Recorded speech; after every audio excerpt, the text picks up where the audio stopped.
Jo vinc d'un silenci antic i molt llarg, de gent que va alçant-se des del fons dels segles, de gent que anomenen classes subalternes. Jo vinc d'un silenci antic i molt llarg. Jo vinc de les places i dels carrers plens, de xiquets que juguen i de vells que esperen, mentre homes i dones estan treballant als petits tallers a casa. Bona tarda a tots i totes. Primer de tot, agrair la presència de tots vosaltres. La veritat és que la sala està plena i és motiu de satisfacció per Sabadell per la República veure tanta gent en la primera sessió d'aquest cicle. Abans de començar amb la presentació del que serà el cicle de conferències i del ponent, podria parlar una mica de l'associació Sabadell per la República, de què ens dediquem, quines activitats tenim previstes fer durant aquest curs i tot això. L'associació Sabadell per la República és una entitat sense ànim de lucre que té l'objectiu de propugnar els valors del republicanisme a la nostra ciutat i que té la voluntat de convertir-se en el casal de tots els republicans i republicanes de Sabadell. A part d'aquest cicle que avui comencem, la nostra associació ja durant aquest curs que ha començat ha treballat conjuntament amb la Comissió per la Commemoració de la Vaga General del 76, que va fer tot un seguit d'activitats el mes passat. Celebrarem com cada curs el 14 d'abril, el Dia de la República, l'abril de l'any que ve, amb una projecció de pel·lícules, taules rodones i recitals, als quals us convido a tots a participar-hi i assistir-hi. També promourem durant aquest curs dos grups de treball del que creiem que és un tema molt important a la nostra associació, com és la memòria històrica. Un grup de treball serà per tractar de la modificació del nomenclàtor de la nostra ciutat. Com ja sabeu, aquest any vam aconseguir ja l'any passat, el 2015, que el ple d'Ajuntament canviés el carrer d'Alfons XIII pel carrer de la República. El passat 14 d'abril ho vam poder celebrar al carrer, però encara, i denunciem públicament, que és vergonyós que encara a la nostra ciutat hi hagi l'any 2016 carrers de personalitats directament vinculades al franquisme, al feixisme, places, etc. Per tant, aquest grup de treball s'encarregarà de denunciar aquesta situació i, d'altra banda, tindrem un altre grup de treball dedicat a recordar un tema oblidat dintre de la nostra història, com és el tema dels sabadellencs empresonats i represaliats als camps de concentració nazi. A tot aquell que vulgui participar o amb l'associació, dintre de l'associació o amb l'associació des de fora, o que vulgui ser soci o que vulgui contribuir, per tant, econòmicament a la tasca que Sabadell per la República porta a terme, que ens ho comuniqui. Que ens ho comuniqui de la forma que hi cregui més còmoda, o a través del correu electrònic, a través dels membres de la Junta, que molts dels quals ja coneixeu. I és important, necessitem gent, perquè les activitats que portem a terme són activitats que necessita gent, necessiten persones al darrere. Per tant, us animo a tots i totes a intentar participar de la manera que pugueu a la tasca que desenvolupa aquesta associació. Anem ja amb la presentació del que serà aquest cicle de conferències. El cicle que avui comencem és la segona part. És la segona part del que podríem anomenar una trilogia, amb el nom de Jo vinc d'un silenci. La primera part d'aquesta trilogia ja l'hem feta. La vam portar a terme entre els mesos de febrer i abril de l'any passat, l'any 2015. En aquesta primera part vam fer tota una sèrie de xerrades amb els testimonis de militants del moviment obrer i popular de Sabadell, de la dècada dels 60 i 70. I on aquests testimonis, al llarg d'una sèrie de sessions, explicaven les seves experiències vitals. Prèviament els havíem adjuntat un guió, que molts d'ells van seguir, uns altres no, però van ser unes xerrades molt profitoses per conèixer aquesta part desconeguda de la nostra història. La segona part és aquesta que ara explicaré i tenim previst també fer una tercera part. Una tercera part que tractarà sobre les vagues del moviment obrer sabadellenc més importants a la nostra ciutat. Aquesta tercera part la portaríem a terme l'any que ve, a finals de l'any que ve. Centrant-nos en el que és la segona part, aquesta part que comencem avui, aquesta segona part aborda el tema de la repressió franquista durant els últims anys de la dictadura. Concretament ens centrem entre un període comprès entre els anys 1959 i 1975.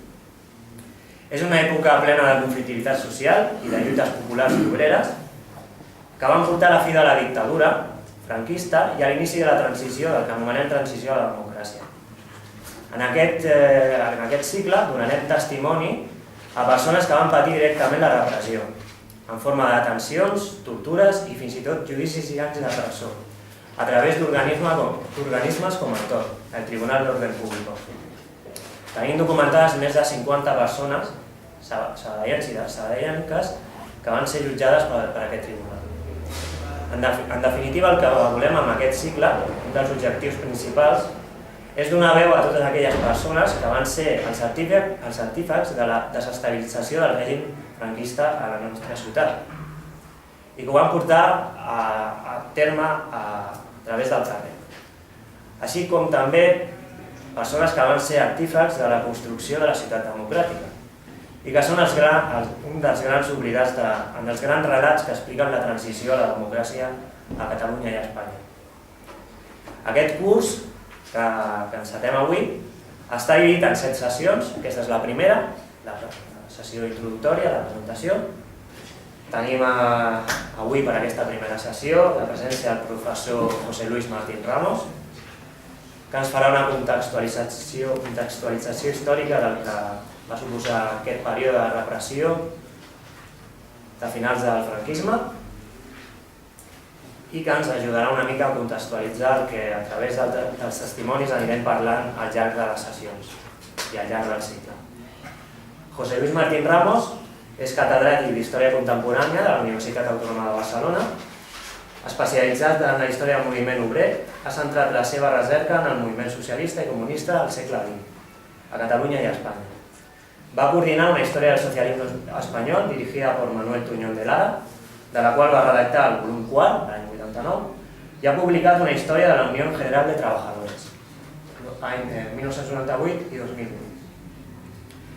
Especialista en la història del SUC, ha publicat diversos llibres. Els orígens del Partit Socialista Unificat de Catalunya, 1930-1936, de l'any 77, Rojos contra Franco, Història del SUC, 1939-1947, de l'any 2002, i La rereguarda en guerra, Catalunya, 1937-1939. Ha estat codirector de l'Avenç entre l'any 93 i 99 i director de l'Arxiu d'Història del Socialisme de la Fundació Rafael Campalans.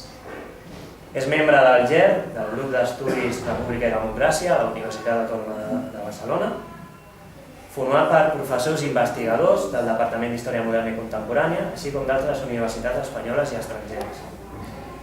I així mateix ha col·laborat amb la nostra associació, amb Sabel per la República, fent xerrades i participant en els cursos de republicanisme impartits per la nostra associació en anys anteriors. Doncs, dono la paraula. Molt bé, moltes gràcies. Bona tarda a tothom. Moltes gràcies a l'associació per la invitació que m'ha fet. Ja soc un repetit participant en les jornades de l'associació i encantat de fer-la. I molt més encantat, per una banda, per una altra banda, no sé com rebre-ho, de ser presentat per algú que ha estat alumne i que aquí ja ens fa el relleu els que estem sortint i ells estan entrant. Jo he pensat en fer-los una explicació de com evoluciona la política repressiva, a què responen els canvis i com aquesta política repressiva és condicionada no només pels objectius de la dictadura, sinó per les respostes de la lluita antifranquista que posa problemes a aquests objectius o la gestió dels seus objectius entre ells la gestió de la política repressiva. I en aquesta etapa del franquisme, a mi no m'agrada massa això del tardofranquisme, però és una discussió d'historiadors que no els explicaré ara. En aquesta etapa, el tardofranquisme que dura tant temps, en fi, en la que el franquisme, en la que la dictadura feixista, que es veu obligada a evolucionar, no abandonant el seu règim de dictadura, però sí modificant els sistemes de control de la població a partir de la derrota del feixisme al 45, la dictadura feixista, a finals dels anys 50, amb la benedicció dels Estats Units, abans de la tolerància de molts altres governs europeus, però amb la benedicció dels Estats Units, procura donar un salt en tots sentits, per definitivament integrar-se en el procés d'expansió capitalista que s'està produint a Europa i obtenir d'aquesta manera la legitimació i la continuïtat històrica a la que aspirava d'una manera o altra. El deixar lligat i ben lligat no només era en la cúspide, sinó que era algo que es perseguia en tots els terrenys. En aquesta perspectiva general, aquella dictadura que s'estableix sobre una greu derrota, que és una derrota d'època, el que passa en aquest país després del 39, i ara encara no té res a veure amb el que va succeir en aquest mateix país 100 anys enrere, abans del 39. Una separació d'època. Aquesta dictadura no només es va assentar sobre la derrota, sinó que era una dictadura feixista i es va assentar sobre una repressió sistemàtica del vençut i de l'oponent. Una repressió de terror, una repressió violenta, que veig que ja s'ha tractat en altres moments i que a mi ara no em toca desenvolupar. Una repressió que es va atenuant a partir dels anys 50, de finals dels 40-50, per dues raons. Una és perquè la dictadura ha d'evolucionar i ha de perdre les cares més visibles, ha de trencar les puntes de l'iceberg del seu feixisme de fons, si volen, i perquè, a més, la liquidació dels vençuts i la feina de depuració dels supervivents ja ha fet bona part de la seva tasca i, per tant, ja no necessita desenvolupar una repressió directament assassina de desenes de milers de persones.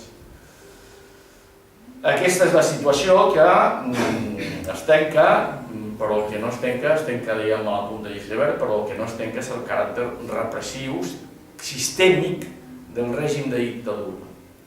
I la característica de la repressió com a repressió d'actes que es fan o d'actes que es poden fer, com a forma de repressió i forma de control, si voleu, de terror tou de la població, però també de terror, encara que sigui un terror tou. I si no, que ens diguin els que van veure aquella època, que són molts dels que estan en aquesta sala, la por que teníem que ens detinguessin i caiguessin en les seves mans. Després de rebre la benedicció dels Estats Units, el règim franquista, la dictadura, va tenir una primera decepció. No va aconseguir entrar en la pinyata del Pla Marshall, que era un objectiu, evidentment perseguit. Suposo que molts de nosaltres hem vist la pel·lícula que va fer famosa Berlanga.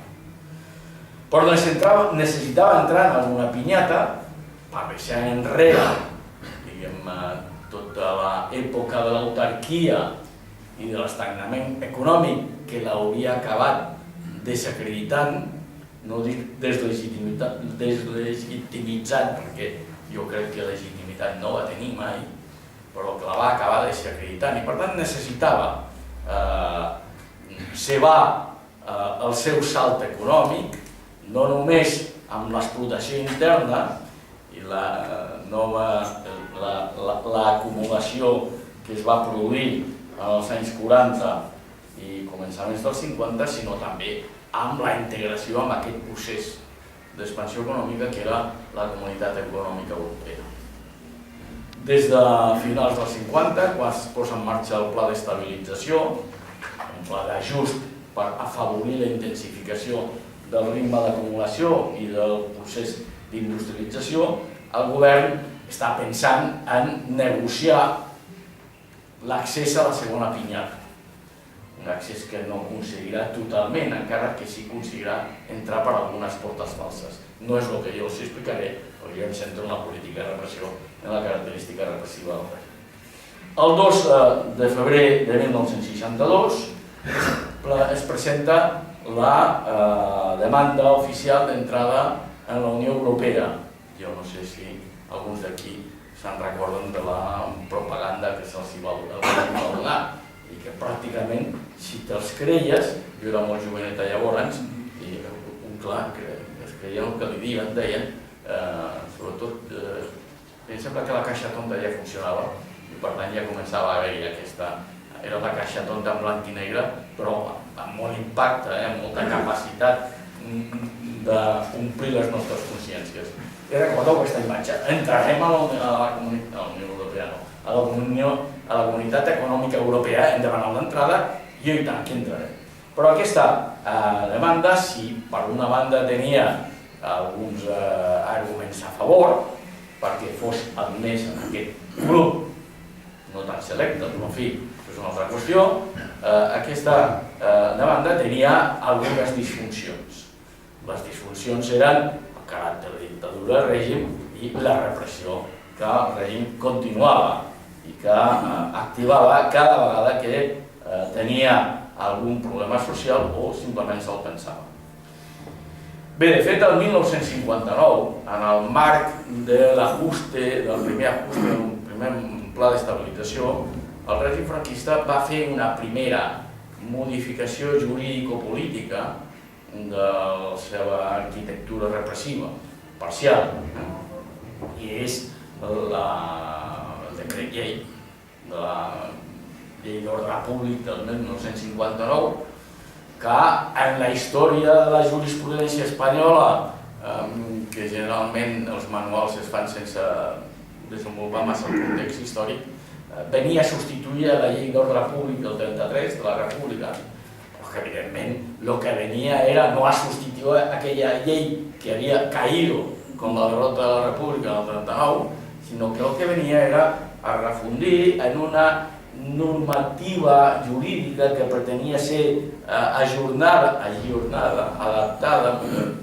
als moments, refondre totes les disposicions disperses repressives de la llei de delicte de rebel·lió, el famós delicte de rebel·lió que els rebels van imputar als que lluitaven contra els rebels, que deu ser una de les perversions importants de la història, el delicte de rebel·lió, el delicte de bandidatge i terrorisme, tot això es reposava amb una llei que tenia un títol més suau, perquè ja no es parlava ni de rebel·lió ni de bandidatge i terrorisme, sinó que es parlava d'ordre públic, amb una terminologia homologable a nivell europeu. Però aquesta llei d'ordre públic, si bé tenia un barret modern, continuava tenint un cos molt antic.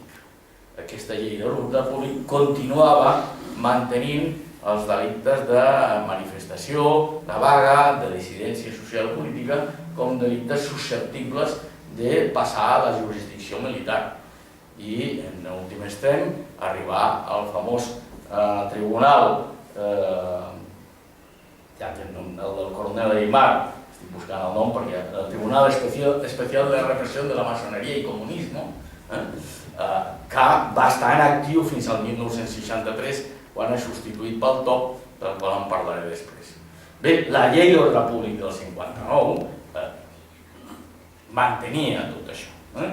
I, home, per citar algú aliè a tots vostès, però que és prou representatiu de fins a on podia arribar la repressió, és amb aquesta llei d'ordre públic que és sotmès a guerra al Consell de Guerra Jordi Pujol, detingut als 60 i patint com todo quisque que era detingut amb sospita de delicte flagrant o no, subjecte amb els tractaments.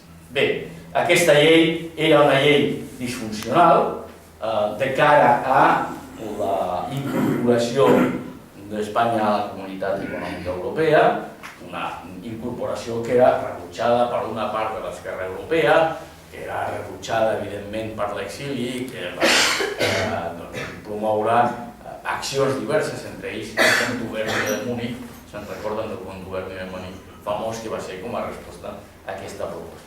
La disfuncionalitat d'aquest maquillatge de barret, per dir-ho així, de la legislació repressiva, de la política repressiva del règim, es va posar en evidència entre 1962 i 1963.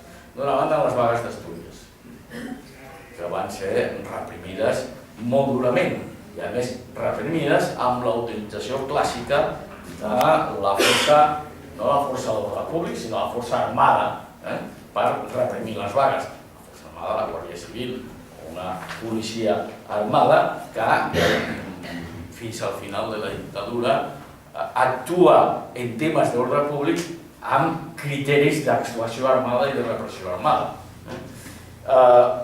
Les vagues d'Astúries, que a més van repercutir en vagues de solidaritat a molts altres llocs. Això va desbordar perquè la llei d'ordre públic que tenien, evidentment, no podia traduir-se en una cadena massiva de consells de guerra contra els vaguistes a les portes de demanar l'entrada a la Comunitat Europea, al Mercat Comú, més endavant.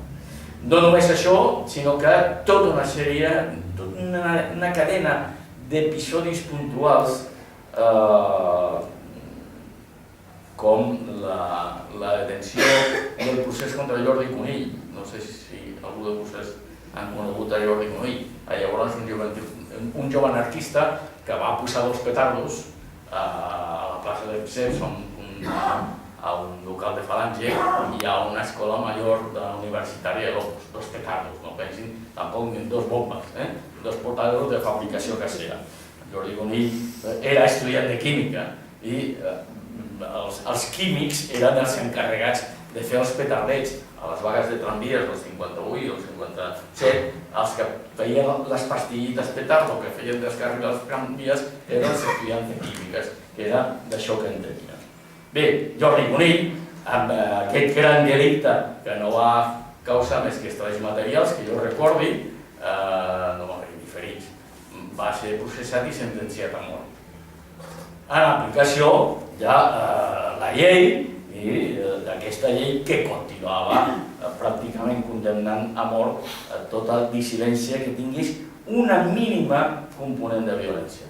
La campanya, la barbaritat en aquest cas de la pena de la sentència, va promoure una campanya important, si vostès recorden, a la qual va haver una figura destacada, que era el cardenal de Milà, el cardenal catòlic de Milà, Montini, que després, poc temps després, seria papa, amb el nom de Pau VI, si no recordo malament, ja se m'obliden aquestes coses.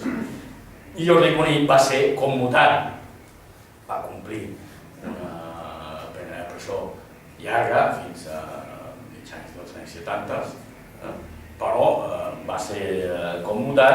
En tot cas, aquesta ja era una primera evidència de que les formes públiques de la política repressiva resultaven disfuncionals amb els objectius, les ambicions del règim. Va quedar també en evidència, però aquí les personalitats dels implicats no van permetre ni l'amplitud de la campanya, cal dir-ho, ni la benevolència del règim, va quedar també posada en evidència amb els episodis de la condemna i execució de Grimau al 63, a l'abril del 63, i molt immediatament la condemna i l'execució de Granados i Delgado, els pobres militars anarquistes que van fer un atemptat a Madrid i que van ser també condemnats i executats a l'agost del 63.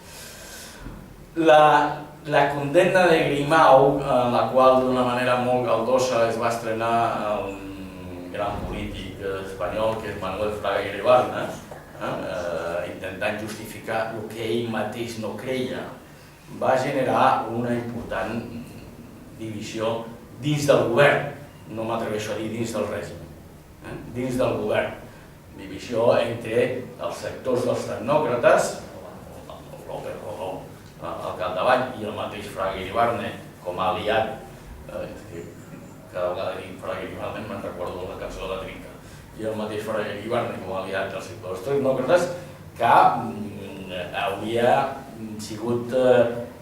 estat inclinat a la commutació de la pena, però que va quedar en minoria.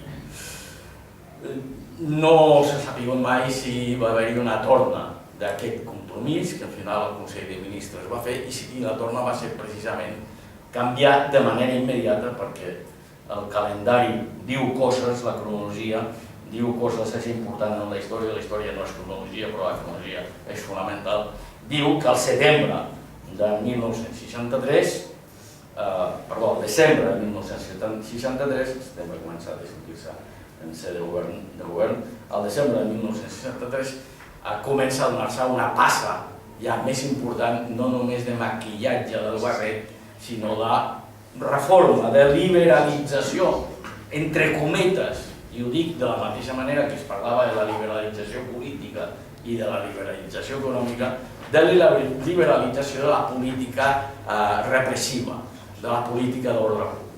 I la gran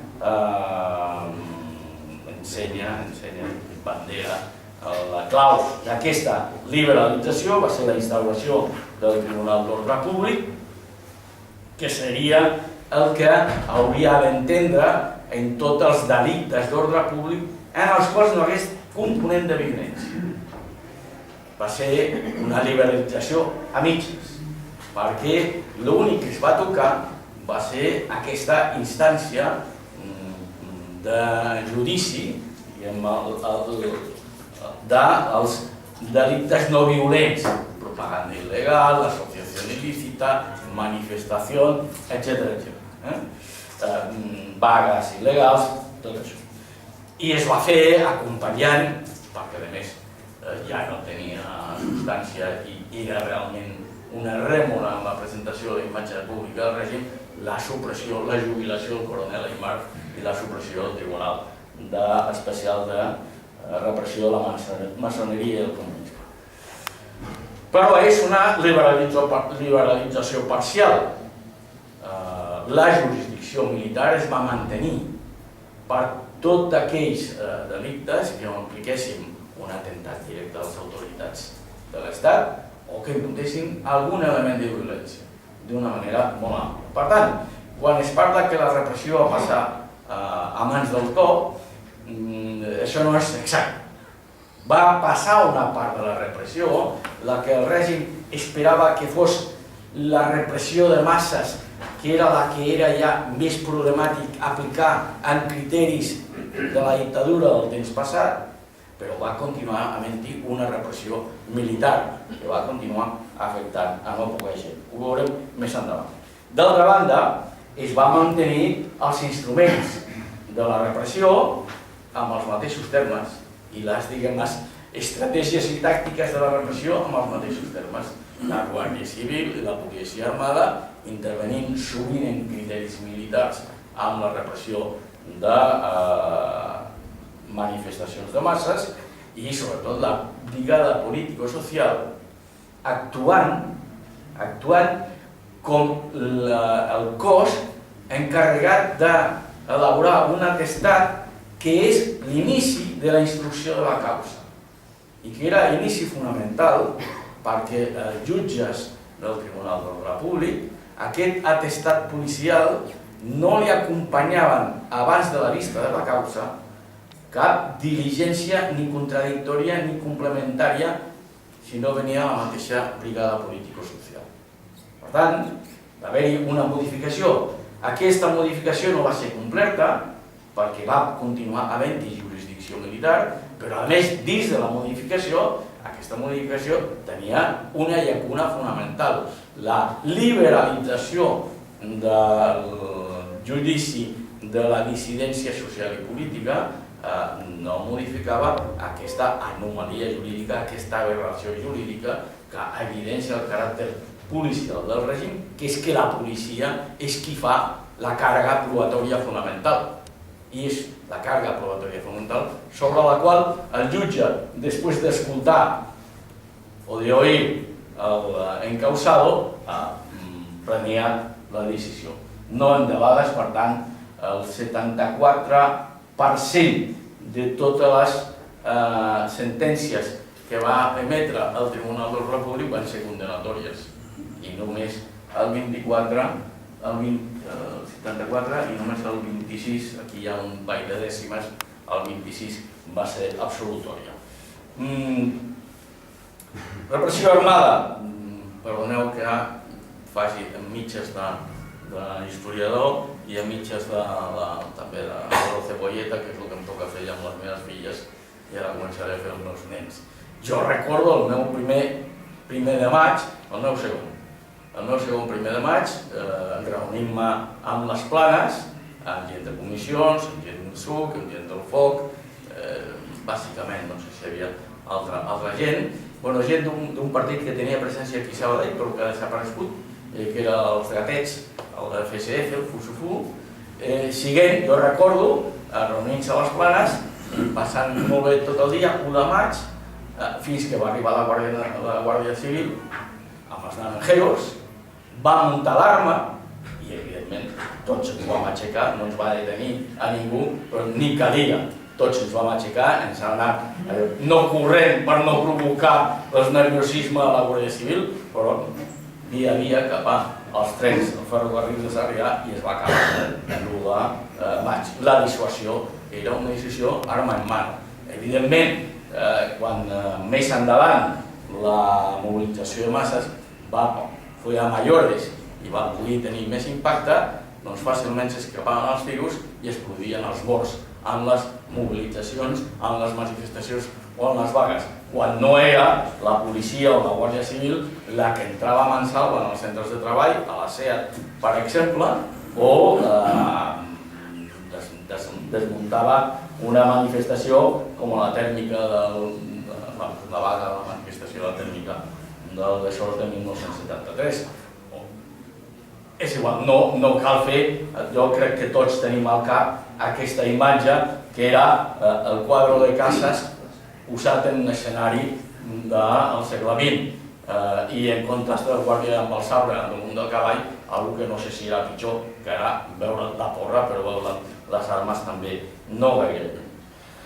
Per tant, una rectificació liberal en la qual potser posats a trobar-li algun avantatge, bueno, era un avantatge que en comptes d'anar pel Tribunal del Coronel i Mar anessis pel top, que és relatiu, pràcticament les sentències no van tenir el mateix caràcter, però potser la principal avantatge va ser el que habeas corpus, la presentació davant d'un jutge dels detinguts en 72 hores, es va començar a complir. Salvo en estados de excepción, en donde una de las disposiciones era precisamente la suspensión de las habeas corpus. Val a dir que l'habeas corpus era contemplat ja en el fuero de los españoles i era una disposició de la, entre cometes, constitució feixista del franquisme, que el règim constantment incomplia. Jordi Conill va estar detingut 23 dies a jefatura de Via Laietana. Pujol, ja no me'n recordo quan, però també Déu-n'hi-do. Les detencions a Via Laietana, a Jefatura Superior de Policia, a la Direcció General de Seguretat de Madrid, o a la direcció, les detencions a tot arreu, s'allargaven tot el temps que la policia li donava la gana per fer l'atestat condenatori. Per tant, aquí hi havia un cercle viciós que la detenció tenia un temps en funció del compliment de l'atestat, que era la càrrega probatòria.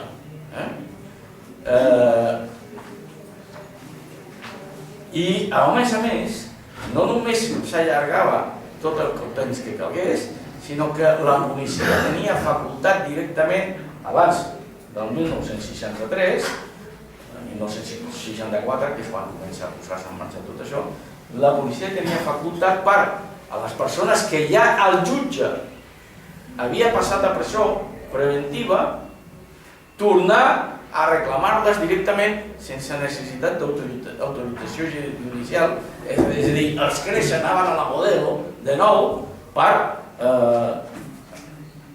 tornar a, per recuperar, entre cometes, un detingut i portar-lo per ampliació de diligències. Això sí, els que llegim, els que treballem arxius i hem treballat a l'arxiu de la Modelo, doncs això està constant. Se lo llevan tarde para ampliación de diligencias, para diligencias. Y en esta ampliación de diligencias, el trato de la policía era tan exquisito com en la primera fase de la detenció. Bé, aquest horitzó de que caure en les mans de la policia era caure en un pou sense fons temporal, que realment fa que siguin comprensibles tots els comportaments que es van donar, tots. En aquells moments alguns comportaments podien ser molt recriminables, molt negatius. Amb la distància jo crec que els hem de mirar d'una manera. Això, el 64 sí que va començar a variar. De totes maneres, 72 hores donen per moltes hòsties. I per tant, aquí la repressió va moderar les seves formes, no va desaparèixer i els maltractaments no van desaparèixer. I a més, com veurem, tot aquest panorama de liberalització s'estronca a partir del 1967, aquesta petita primavera, per dir una paraula de moda, una cursileria de moda, perdó, de la repressió, va durar ben poc, del 64 al 67. El TOP va passar a ser el gran protagonista de la repressió i un protagonista actiu. Entre 1963 i 1967 el TOP va obrir 4.500 sumaris personals. A veure, en el seu conjunt, el TOP fins a la seva desaparició el 1976, el juny del 76, va emetre 3.800 condemnes, grosso modo, que van afectar a 10.000 persones, com no està gens malament. Aquestes condemnes van ser, aquestes sentències, perdó, van ser condemnatòries, és a dir, en el 74% i el solidari en el 25%. Home, sempre va bé recordar alguns cognoms del TOP, simplement perquè alguns cognoms segueixen sonant, no dic per res, però la memòria cal tenir-la. Dos dels principals magistrats del TOP eren un tal Antonio Torres Dulce Ruiz, padre de un reciente fiscal, que dimitió con honra, por cierto, y Jaime Mariscal de Gante, padre de una Margarita Mariscal de Gante, que también suposo que se'n recorden ustedes. Carlos María Entrena, catedrático de Derecho Laboral de la Universidad de Barcelona, o Rafael Gómez Chaparro, que també, això eren els magistrats del TOP, que no eren masses, 3 o 4, i que durant, per tant, ja 10 anys van simbolitzar la cara més tramposa de la repressió del règim. No em dóna la gana de dir la cara més amable ni la cara menys sangrienta, la cara menys tramposa de la repressió del règim. Aquesta repressió del TOP és també interessant per una altra cosa, perquè els historiadors sabem que els arxius policials se'ns diuen molt. A vegades se'ns diuen molt més que els arxius de les organitzacions. S'han de saber llegir, però diuen molt. Què diuen els arxius policials? Que d'aquestes 10.000 persones llargues,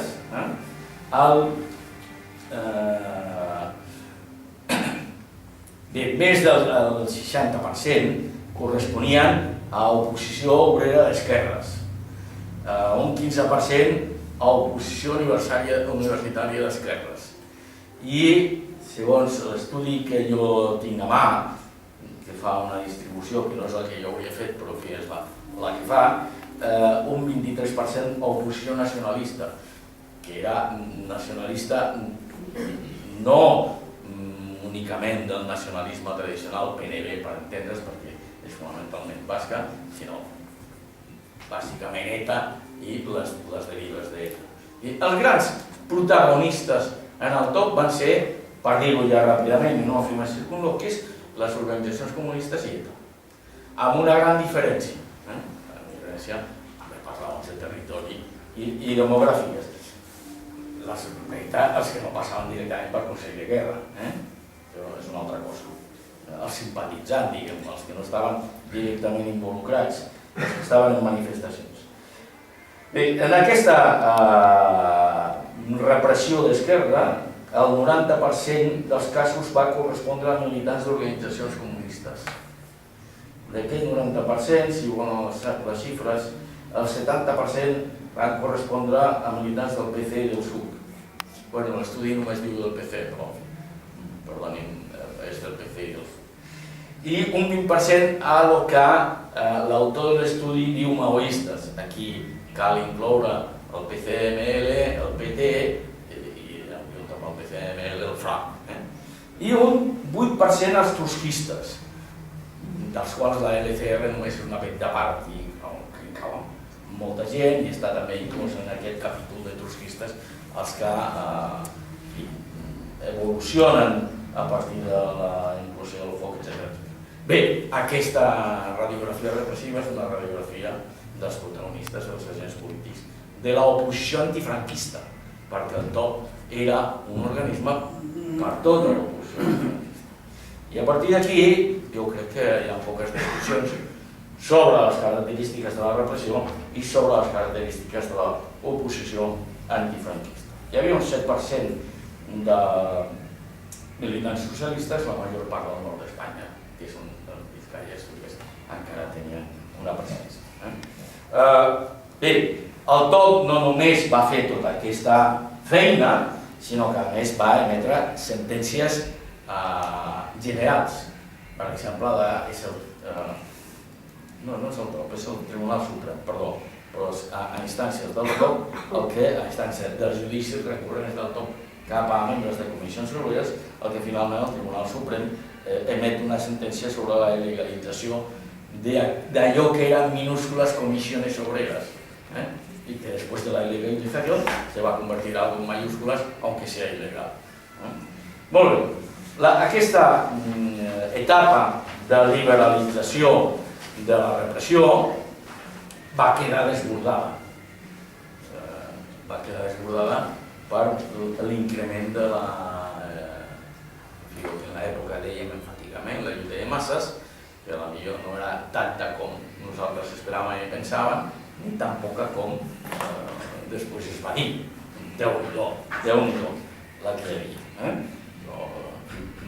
Crec que tots tenim memòria per situar en els termes justos importants, perquè a més la mobilització ni era fàcil, ni era gratuïta, ni deixava de tenir riscos, però la lluita de masses va desbordant aquest disseny d'intentar situar la repressió sistèmica en uns termes que fossin vendibles a la comunitat econòmica europea, vendibles a l'exterior. De tal manera que a l'abril del 1967 ja el règim té que trencar el seu propi esquema decretant el primer estat d'excepció important de l'època, a part Vizcaya i Guipúzcoa. No perquè s'hagués produït cap insurrecció obrera, ni cap insurrecció nacionalista, ni en resposta a cap acció d'ETA. És curiós i significatiu que motiva el primer estat d'excepció, que és el moviment de solidaritat que va produir la vaga de laminado de bandes en Frío. És una empresa que després desapareix, ja queda en el record de la gent de l'època, però no és dels episodis que jo he vist més citats en històries del franquisme i de la lluita antifranquista. En tot cas, la vaga de laminados en bandes i la solidaritat que va generar, que la va generar a tot arreu, a Catalunya es van fer accions de solidaritat amb bandes, va promoure el primer estat d'excepció, que significava fonamentalment tornar a la militarització de la repressió i eludir les salvaguardes de la detenció, l'habeas corpus, i m'oblidava un altre, que també és important sobretot pels advocats d'esquerres perquè van començar a tenir feina, que era la capacitat de que el detingut pogués escollir abogat per defensar-lo davant del top, cosa que no estava garantida en la llei d'ordre públic anterior ni en les legislacions anteriors. Aquest primer estat d'excepció va estar seguit molt ràpidament per un altre. Aquest sí, el motiu va ser un incident que va posar dels nervis al govern franquista, que començava a estar-ho perquè tots aquells processos d'apertura política i social, política no, però social, en les relacions laborals o en la política repressiva se li estaven girant en contra. Com se li estava girant en contra d'una manera particular tota l'operació de vitalització de l'organització sindical espanyola que liderava el José Luis Ruiz, que era la sonrisa del règim, no? Jo, en fi, m'hauria espantat amb aquesta sonrisa. No sé si és que la meva memòria ja és selectiva i transformadora, però la recordo com una sonrisa més aviat falsa i cínica que altra cosa, la sonrisa del règim Solís Ruiz. Amb el projecte de Solís Ruiz d'acompanyar el desenvolupisme amb una revitalització de les bases socials del règim, va impulsar un procés d'autonomització de l'organització sindical espanyola, que passava, entre altres coses, per la convocatòria, l'ampliació dels càrrecs de jurats i enllaços i les convocatòries de les eleccions de jurats i enllaços i jurats d'empresa. Començo a estar més cansat que altra cosa a aquestes hores de la nit, de 1966, que tothom recorda, van resultar un èxit inesperat per comissions obreres del Partit Comunista i pel PSUV, que va cridar la seva participació particularment. Un èxit inesperat, tan inesperat que una bona part del PSUV es va pujar a la crema de l'èxit, no sé com diu ara, i està junt amb l'èxit del sindicat d'estudiants, el Sindicat Democràtic d'Estudiants de la Universitat de Barcelona, està en la base del procés de radicalització que hi haurà tant al sector estudiantil com en part del sector obrer del sud, no només del sector estudiantil, sinó en part del sector obrer del sud, inicialment una bona part, i que produirà la crisi d'abril-maig de 1967, la formació de l'escissió del grup dit Unitat, que donaria lloc al PCI i al PT, i que inicialment va tenir un suport molt ample. Després, amb la intervenció de la direcció del SUB va reduir el suport, però el suport va ser molt més ample del que després el grup Unitat va ser. Era aquesta imatge d'èxit. Escolta, potser sí que és possible que arribem al règim amb un procés de mobilització obrera i estudiantil que culminarà en una vaga general política. I potser la vaga general política no és una consigna de manifestació propagandística, sinó que és una eina estratègica per derribar el règim. No va arribar a ser, evidentment, això, ja sabem com va canviar el règim, però en tot cas la mobilització de masses va desbordar la liberalització, va desbordar la liberalització repressiva i va desbordar bona part del disseny autocontrolado de la tal bilateral. No entraré després en l'episodi final, no me toca felizmente entrar en aquest tema. Al començaments de 1969, a finals de 68-69, dins del govern franquista ja hi havia una posició majoritària que consideraven que això s'havia d'acabar, que es tenia que tallar aquest procés de liberalització sindical, que l'autonomia sindical que demanava Solís Ruiz no tenia els seus perills i que la repressió tenia que recuperar determinades formes dissuasòries. I per tant, quan al gener de 1969 es produeix un incident, a veure, jo no voldria minimitzar, però un incident menor, el famoso asalto al rectorado de la Universitat de Barcelona per un grup d'estudiants de TCI, de lo que era la deriva en aquells moments de l'FSF, que tenia un nom terrible, Chechos, Comitè de Huelga Estudiantil, Comitè de Huelga Obrera, i altra gent de Malvivir, no sé, 30, 40, no eren més, per si juro que no eren més, i que es van aprofitar que hi havia un rector, que era el Badalejo, catedràtic de dret, de cara oposada a l'entrena, si l'entrena era el catedràtic fatxa de dret, l'Albaladejo era el catedràtic, junt amb el Jiménez de Parga, el Manolito Jiménez de Parga, el catedràtic liberal. Bé, l'Albaladejo no el van trobar, com ell, no el van trobar, però un estudiant, que ja tothom al final ha sabut qui és, però no cal dir el nom, no se li va córrer una altra cosa que agafar el busto de Franco que havia en el despatx del rector i defenestrar-lo. Esta acció tan subversiva, evidentment és un pretext, va provocar una immediata acció de repressió que a Madrid va tenir una conseqüència inesperada, però és que en qualsevol moment es podia haver produït, perquè els instruments de la repressió i les polítiques policials de la repressió eren les mateixes o continuen sent en molta mesura les mateixes. L'incident és l'intent de detenció d'Enrique Ruano, el militant del Foc, i la seva mort. El seu assassinat, jo crec que després s'ha volgut disfressar de no sé... Sembla que si no tiraron, lo ayudaron a tirar, i en tot cas va morir. Això va generar un escàndol tampoc majúscul. En tot cas, un escàndol desproporcionat amb la resposta que va tenir el règim i que per mi és la manifestació de que el règim va començar a veure's desbordat en la seva liberalització repressiva, que és la declaració de l'estat d'excepció a tot Espanya. Una declaració a tot Espanya.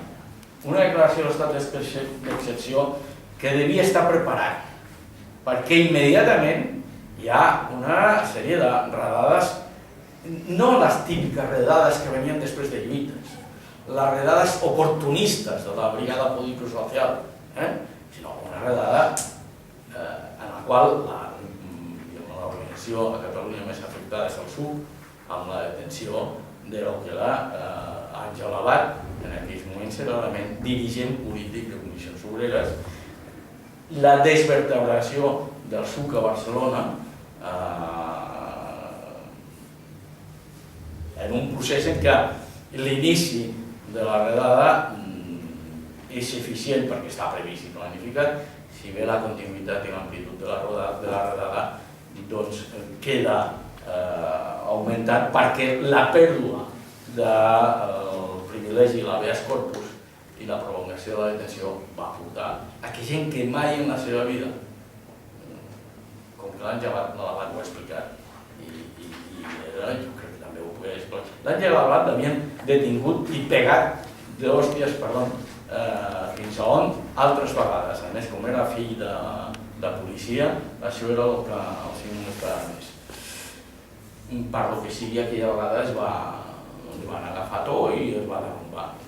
Això va amplificar. Una redada important, però en la qual hi ha les característiques de la redada, al final un veu que no van ser per la cantada de l'Àngel Abat, que evidentment van influir, sinó que van ser per la planificació prèvia. L'estat d'excepció hauria caigut en un moment o l'altre perquè qualsevol incident menor o major l'hauria produït. Entremig l'incident de l'execució de l'atemptat d'ETA contra Melitón Manzanas i l'estat d'excepció de l'agost del 67. Bé, en aquest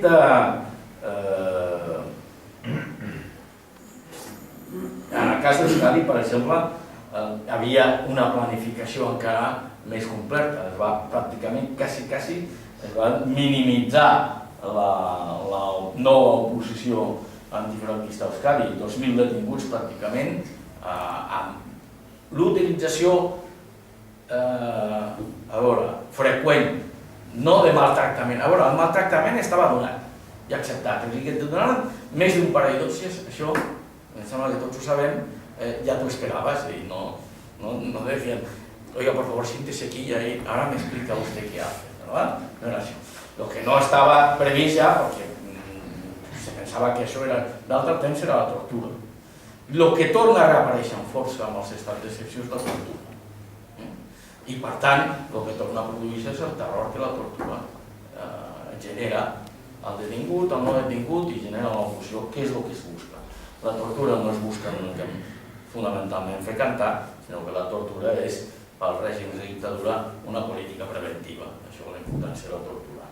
Bé,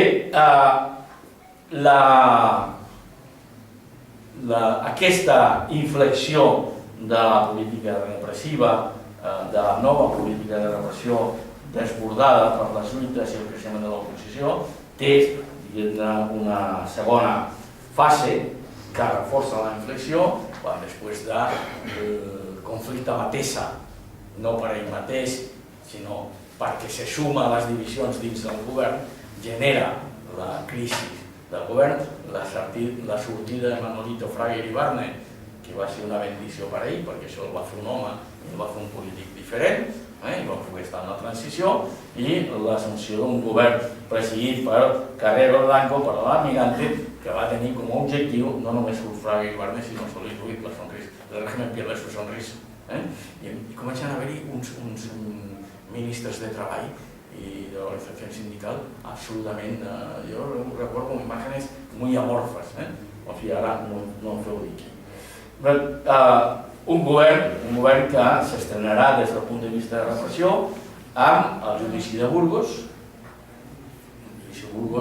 el desembre de 1970, contra tots els que van agafar durant l'estat d'excepció anterior de la cúpula o de la direcció d'ETA i els que van penjar amb raó o sense ella, amb raó també, l'atemptat contra Melitón Manzanas i dos personatges més, i al fil, a l'hilo del judici de Burgos, no cedint a la tentació que alguns comandaments militars, per exemple el capitán general de la Cuarta Región Militar, el senyor Pérez Piñeta, que el que demanava era una declaració d'estat de guerra. Demanava un pas endavant i aquí no, en fi, d'una marxa enrere del procés que s'havia iniciat. El 63 no es va cedir en això, però el que es va fer és fer una nova declaració d'estat d'excepció generalitzada a tot Espanya, de desembre del 70 a abril del 71, amb 1.200.000, xifres rodons, de detinguts en 30 províncies, 50% dels quals estaven associats al Partit Comunista de Comissions Obreres o a los dos pecados a la vez. S'inicia aquí un procés ja de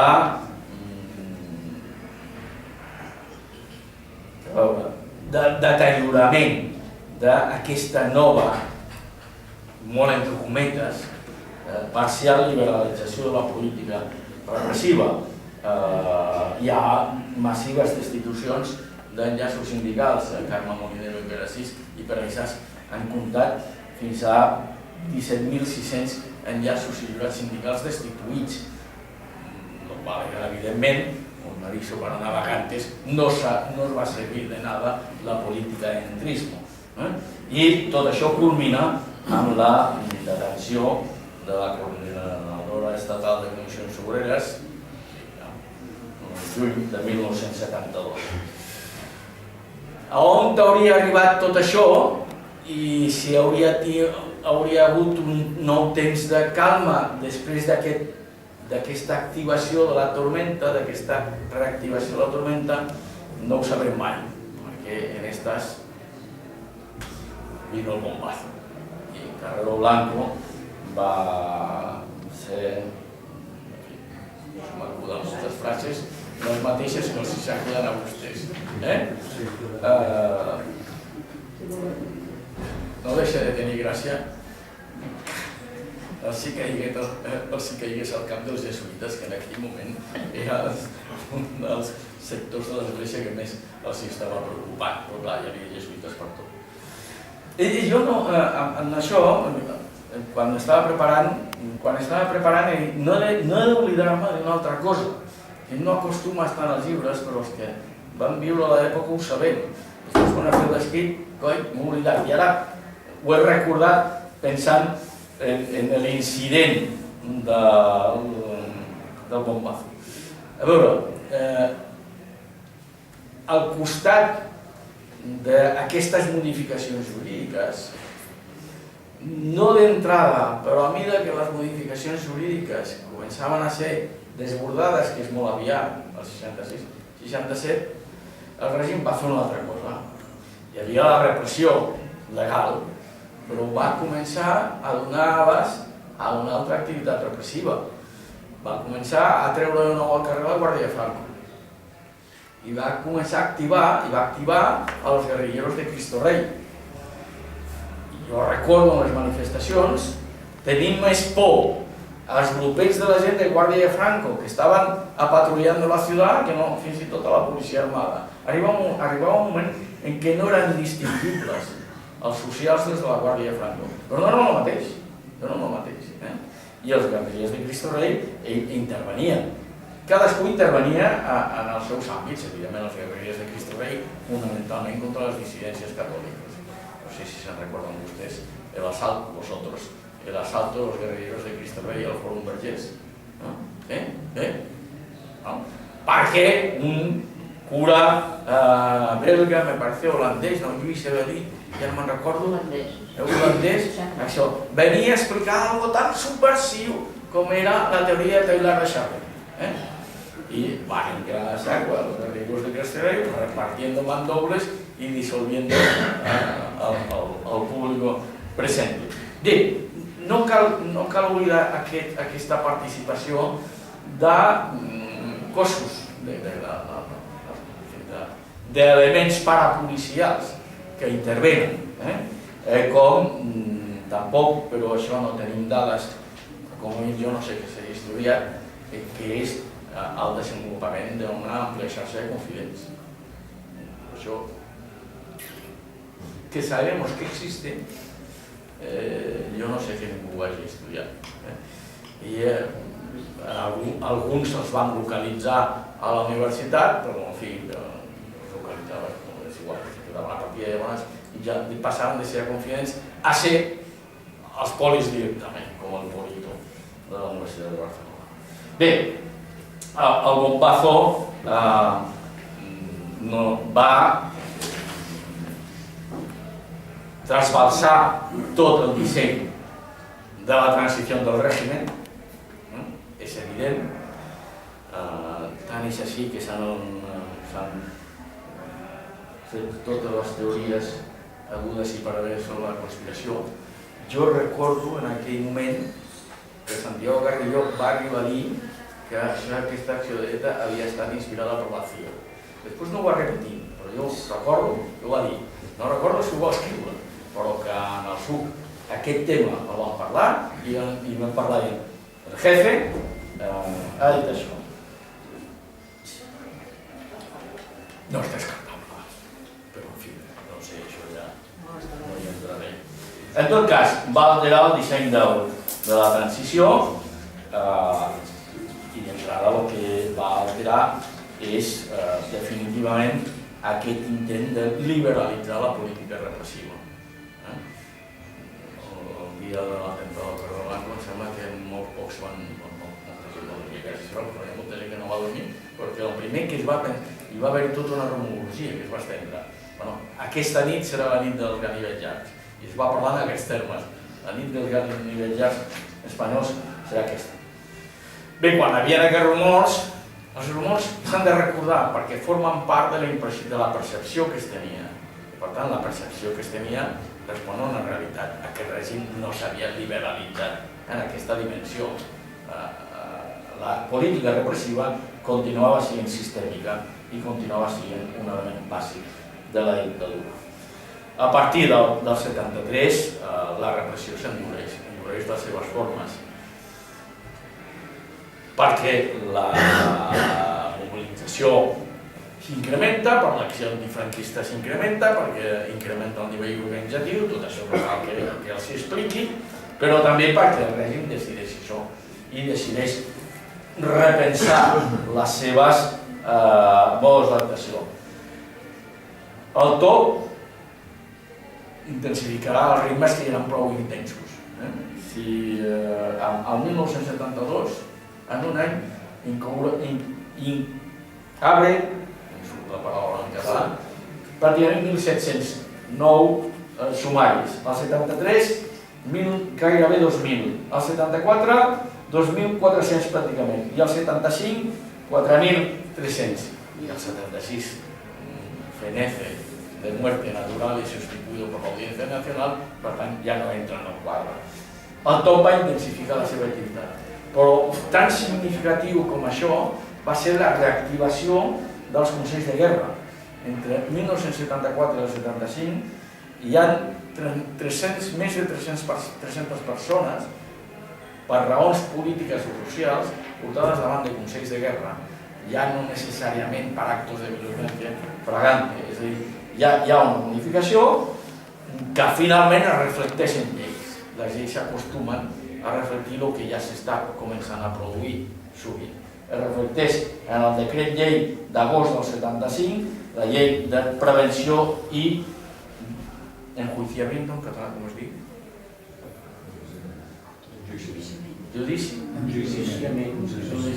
Bueno, como es una ley del régimen, lo diremos la ley de prevención y enjuiciamiento de los delitos de terrorismo y subversión contra la paz social.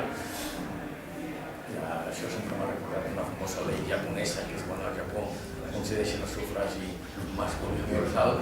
Ja immediatament el mateix any, quan al Japó concedeixen la llei sufragi universal, a mitjans dels anys 20, 1925, ja aquell any mateix hi ha la llei de preservació de la paz, que era la ley que sirvió para legalizar el Partido Comunista, el Partido Socialista, los sindicatos y para negar derechos políticos a todos los que tuvieran, y por tanto, feta la ley, feta la otra ley.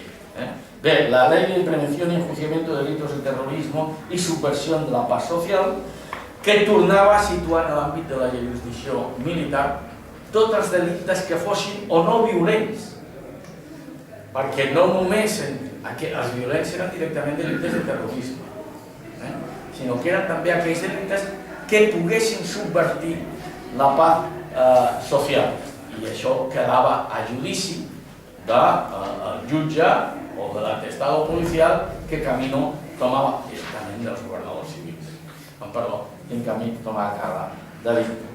Tot això culmina i acabo, no aniré més allà de la mort del dictador, perquè amb la mort del dictador es complican las cosas y no quiero entrar en el jardín de debate sobre la transición.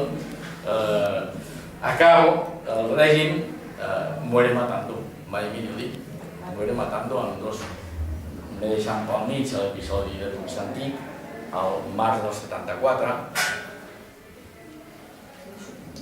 A veure, que és un episodi que ja posa de manifest el canvi de política, ja no desbordamiento, sinó el canvi decidit de política repressiva, i que agafa l'oposició antifranquista catalana a contrapeu, perquè l'agafa després del bombazo, i l'agafa amb una gran por de lo que està passant. Amb això no pretendo justificar ni no justificar, sinó també considerar que tot s'ha de situar en el seu context. D'altra banda, Puigcercich en aquell moment era membre de nada, porque ni el 1000 existía ya, y cuando había existido el 1000 eran 15. Esto no es una metáfora, es una realidad, 15 no era un mes. Per tant, l'impacte que tenia era un impacte molt reduït. Tot això va fer que l'episodi lamentable de l'execució de Puigcercich es produís amb una impunitat perdó, no em surt la paraula, però sense la resposta que havien dit en els episodis anteriors. Resposta que sí va haver-hi, no va servir per res, al procés de setembre de 1975, bueno, sí que va servir, es van salvar 6, sobretot les senyores embarassades, però va 5, la sentència paral·lela i coincident de tota una sèrie de militants d'ETA i de tota una sèrie de militants del FRAP. La sentència afecta a 11, em sembla que del FRAP eren 5 i d'ETA eren 6. Finalment, responent a les pressions mundials que es van fer, ja que Franco estava ja en les últimes, ja havia tingut la primera, la trombosis, i per tant aquí ja estava la transició estava en marxa, o determinades operacions de transició estaven en marxa, l'oposició antifranquista ja no parlava de la república i ja començava a parlar a acceptar molts d'ells la monarquia. La repressió no era un element complementari, sinó que era un element essencial. I aquesta repressió, quan ho necessitava per raons externes o per raons internes, que també era una repressió que es configurava, es desenvolupava en termes de terror, terror tou, terror més dur, però en termes de terror també. Molt bé, doncs això és el que jo he pensat explicar aquí com a introducció al cicle que faran per recordar les batalletes pròpies i, en fi, no sé si jo encara si volen comentar alguna cosa, si voleu comentar alguna cosa, algú vol parlar, encantat de la vida.